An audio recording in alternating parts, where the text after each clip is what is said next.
অথচ শুনেন এটা গেল নিষেধ। আমরা কোরআন হাদিসকে ভালোভাবে মানতে পারি না।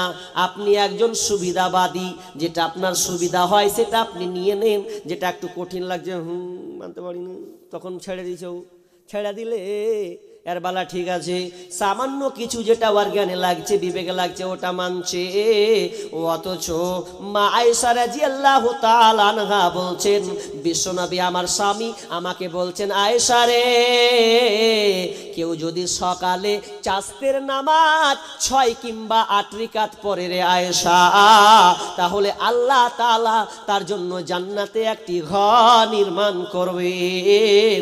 প্রতি এই কথাটা তিনি তার স্ত্রী আয়েশাকে বলছেন, আয়েশা, কেউ যদি সকালে ফজরের পরে যখন সকাল হবে তখন যদি কেউ চাস্তের সালাত 6 রাকাত কিংবা 8 রাকাত পড়ে রে আয়েশা, তাহলে আল্লাহ তাআলা তার জন্য জান্নাতে একটি ঘর নির্মাণ করবেন, তৈরি করবেন।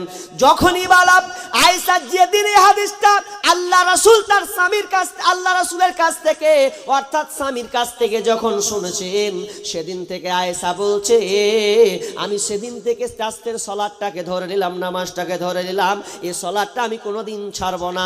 শুধু তাই নয়, আয়েশা বলছেন, নিজেই তিনি বর্ণনা করছেন যে আমি যদি নামাজে দাঁড়িয়ে যাই, সকালবেলায় নামাজে দাঁড়িয়ে গেছি, আর নামাজ অবস্থায় পিছন থেকে যদি কেউ বলে, আয়েশা রে, তোমার মা তোমার আব্বা কবর থেকে জীবিত হয়ে গেছে রে আয়েশা, এরপরও আমি এই নামাজটাকে ছাড়তাম না, যতক্ষণ পর্যন্ত এই আমার চাস্তের নামাজটা কমপ্লিট না হবে ততক্ষণ পর্যন্ত এই নামাজটা আমি ছাড়ব না। এই জন্য ছাড়ব না। বিশ্বনবী বলেছেন, যে ব্যক্তি এই কাজটা করবে রে, তো আল্লাহ তাআলা তার জন্য জান্নাতে একটি ঘর বানাবে। আয়েশাকে যেমন বললেন তেমনই মেনে নিল যে আল্লাহ রাসূল জান্নাতে ঘর হবে, তা আমি নামাজটা ছাড়বো না। আমার বাপ মা যদি জীবিত করে দেয় তাও আমি দেখবো না, আগে নামাজ শেষ করব, তারপরে দেখবো লোক ঠিক বলছে না ভুল বলছে।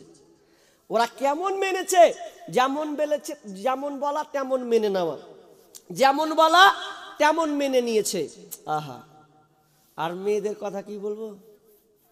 পর্দা, যখন পর্দার আয়াত নাজিল হলো, তোমরা পর্দা করে নাও, সবাই পর্দা করে নিয়েছে, সবাই পর্দা করে নিয়েছে। একটা বুড়িমা রাস্তা দিয়ে যাচ্ছিল, বুড়ি মানুষ, তো শুনতে পাইনি, সবাই শুনে নিয়েছে যে পর্দা করা ফরজ, আজ থেকে পর্দার আইন ফরজ। তো যেমন বলছে, কি ব্যাপার দাদি, পর্দা যে ফরজ করে দিয়েছে, তো তুমি কেমন করে হাঁটছো? যে পর্দা ফরজ করে দিয়েছে, বলছে হ্যাঁ, তো কি করতে হবে? বলছে বেটা তাড়াতাড়ি তাড়াতাড়ি করে তাড়াতাড়ি করে একটা চাদর মাদলে আমি ঢেকে দিই। দেখেন, যেমন নাজিল হচ্ছে তেমন মেয়েরা পর্দা করে নিচ্ছে, এমনভাবে পর্দা করছে। আর আজকালকার বলেন তো পর্দার ব্যাপারে আলোচনা আছে না নাই? আছে। অথচ মা বোনের চেঞ্জ আছে? নেই, চেঞ্জ পরিবর্তন নাই। পর্দা যদি পড়ছে, ও বুবু আবার মুখ খুলে রাখছে, তো তোর পর্দা পরে লাভ কি হলো? বরখা পরে তো লাভ কি হলো? বরখা পড়ছে তো একবার ফিটিং ফাটিং শাটিং, মানে টাইট ফাইট দিয়েও হাঁটছে, এত বরখা, তোর কি লাভ হলো? আবার একজন মেয়েকে দেখছি বরখা পড়ছে, তো বাপরে আগার দিকে ত্রিং ত্রিং আইনা ছাট্টা লাগছে। আমি বলছি কি ব্যাপার, এবার কোন বরখা হলো রে? আবার অনেকে দেখছি পিছন দিকে গিট বাঁধছেও, কোন খালা তোকে বুদ্ধি দিল এটা? এর নাম পর্দা হলো? পর্দা এটা না। তো তোমার পর্দা পড়া আর তসলিমা নাসরিনের পর্দা পড়া একই। তসলিমা নাসরিনকে যখন মেরে জুতা করে ওকে যখন পিটলো, যখন কোরআনের বিরুদ্ধে যখন বললো, তখন বাংলাদেশ থেকে তাড়িয়ে দিলে তো ভারতেও আসবে, কেমন করে আসবে?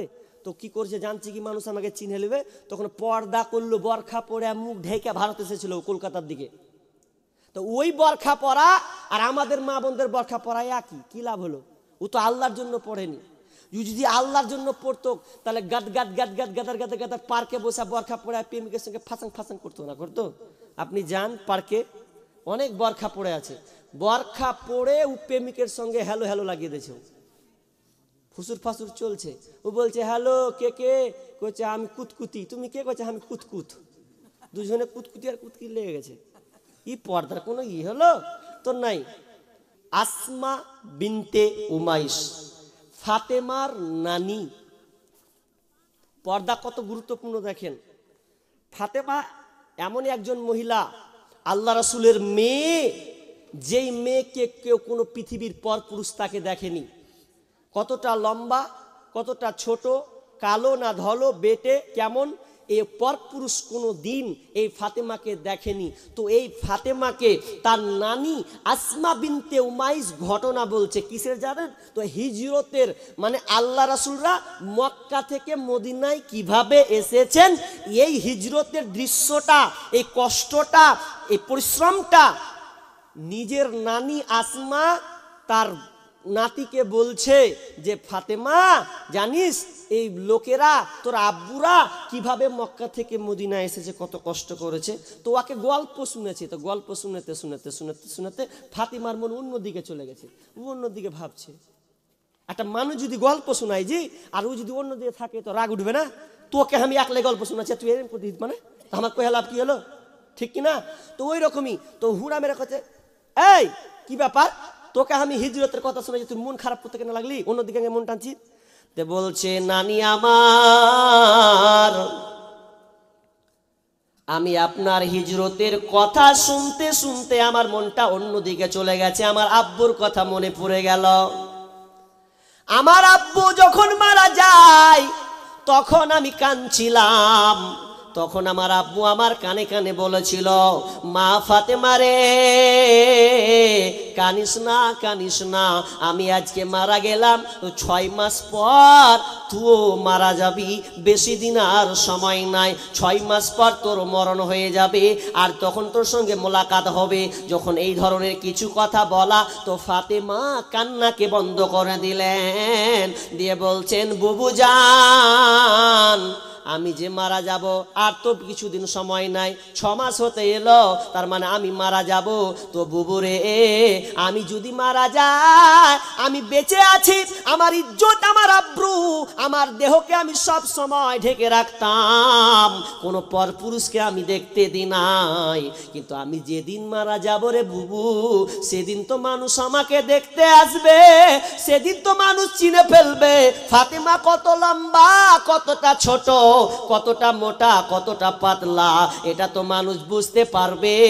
সেদিন আমার ইজ্জতটা কোথায় যাবে, সেদিন আমি নিজেকে কেমন করে ঢাকবো, সেদিন তো আমি মরে গেছি, আমার শরীরের কোনো ক্ষমতা থাকবে না, আমার আত্মাটা তো চলে যাবে, সেদিন আমার ইজ্জতটাকে কিভাবে রক্ষা করব। এই জন্য আমি টেনশনে আছি, এত টেনশনে আছি যা বলার কথা নয়। কিছুদিন পর আমি মারা যাব, তো আমি কিভাবে থাকব, এই টেনশনটা আমার শুরু হয়েছে। আহারে, মানুষ, ফাতেমা মরে যাবে, লাশটা কেমন হবে, মানুষ দেখবে, সেদিন তো বুঝতে পারবে যে আমি কত লম্বা ছিল, কতটা মোটা ছিলাম, আমি ধলো না কালো, তো এটা তো বুঝে নিবে। তো আমার তখন তো পর্দাটা আমার খোলাসা হয়ে গেল, তা আমার কি লাভ হলো, এটাই ওর টেনশন। আর আমাদের আজকালকার মেয়েদের জিন্দা বেটি ছেলে ঘুরছে, জি মরা দূরের কথা, জিন্দা বেটি ছেলে একবারে মাথায় শ্যাম্পু মেখে নিয়ে কি যে ঢং ঢঙানি। আমার আবার রাগ উঠে, যা বলবেন বলবেন, মেয়েরা রাগলো আমার আপত্তি নাই। বিয়ে বাড়ি মানুষ খেতে যায় না, খেতে যায়, তো মনে হচ্ছে ওয়ারি বিহা, এত সুন্দর করে সাজে আর নিহাঙ্গার মতন কাপড় পরে নিয়েছে, ওরা হাঁটা দেখলি আমার রাগ উঠছে।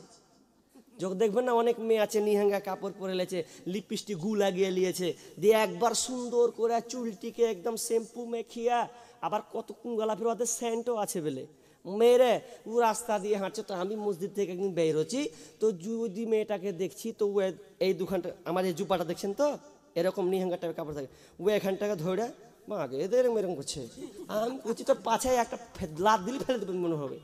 মানে এত তোর স্টাইল ঢং, যেখানে তোকে পর্দা থাকতে বলা হলো, আর তুই ওখানে উদাম করে উড়ে সাপ করে যাচ্ছিস, আর যা ঢং হয় বিয়ে বাড়িতে বলার কথা নয়, তো এটা কোনো পর্দা হলো?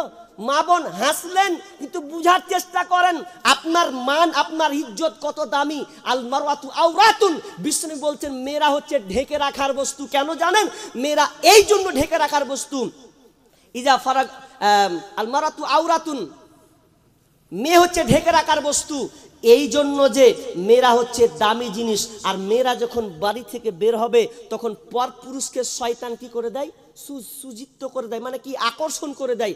একটা মেয়ে যখন বাড়ি থেকে বের হয় তখন একটা পুরুষ, ওর হাজারো স্ত্রী ভালো থাকুক, এরপর যখন একটা মহিলাকে দেখে নেবে তো শয়তান একটা পুরুষের চোখে একটা আকর্ষণ দিয়ে দেবে, দেখ মেয়েটাকে দেখ। মানে মেয়ে এমন একটা দামি জিনিস। আচ্ছা, সোনা খোলা থাকে না ঢাকা থাকে? স্বর্ণকারে সুন্দর করে ঢাকা, তালা মেরে তারপরে কত সুন্দর করে খুলে। জানেন, সোনাতে হাত দিতে গেলে আগে কথা বলতে হবে, আগে সোনাতে লাড়চাড়া করতে দিবে না। আর যদি মনে করো লোহা দেখিনি জীবনে, তোর কানটা ধরে ওকে রেলের কাছে নিয়ে চলে যান, কত চুস জিভা দিয়ে চাটলে তো কিছু করবে না। লোহা কত লিবি খা না তুই, কিন্তু সোনা কত দামি জিনিস, এত দামি জিনিস যে ওকে আপনাকে হাত দিতে গেলে আগে কথোপকথন করা লাগবে, তুমি লিবে কি লিবে না এটা নিয়ে। তো মেয়ে হচ্ছে সোনার চাইতে দামি, হীরার চাইতে দামি, পুরুষের চাইতে দামি হচ্ছে মহিলা। আল্লাহ তাআলা তাদেরকে সম্মান দিয়েছেন, ওরা হচ্ছে ঢেকে রাখার বস্তু, ওরা খোলা বস্তু নয়। খোলা বস্তু হলে তাদের চলাচল খারাপ হয়ে যাবে। কেমন মেয়েরা ঢেকে রাখার বস্তু? আচ্ছা, টিউব টায়ার জানেন তো? তো টিউবটা ভেতরে থাকে না বাইরে থাকে? হ্যাঁ গো, বলেন না গো। টিউব বাইরে থাকে, ভেতরে থাকে। দেখা যদি মেকানিবালা কহে একটু মরলি দেখায়, যে আপনি কি বলেন, রোজই তো টিউব তো বাইরে থাকছে, মেকানিক সাহেব তুই একবার টিউবটাকে বাহি করে দে, টায়ারটাকে ভেতরে করে দে, আমি চালাবো, চলবে? ফুটা ওখানে ধুমধাম হয়ে যাবে, ওই ঠেস, কাজ হবে না। তো ওই রকমই মেয়ে যদি মনে করে যে আমি ঢেকে রাখার বস্তু, আমার টিউবের মতন কহবো যে দেখ এক কাজ কর, আমাকে বাহির করে দে, তোরা ভিতরে ঢুকে যা, কত গোলমাল হবে, গোলমাল শুরু হয়ে যাবে।